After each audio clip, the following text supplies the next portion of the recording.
And it wasn't just stocks that got knocked around today, so did oil. The price of West Texas Intermediate fell $1.71 to $48.29, and Brent crude also dropped.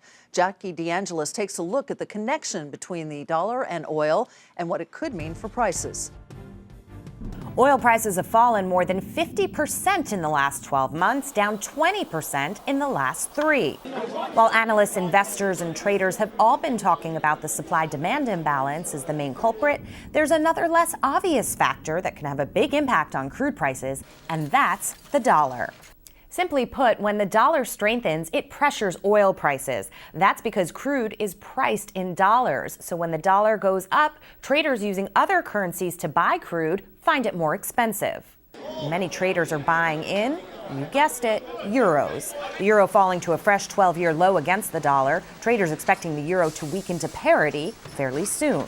Certainly, when you look at the price action today of crude oil and what the dollar did, as the dollar did get stronger, crude oil, the loss in prices was accelerated towards the afternoon.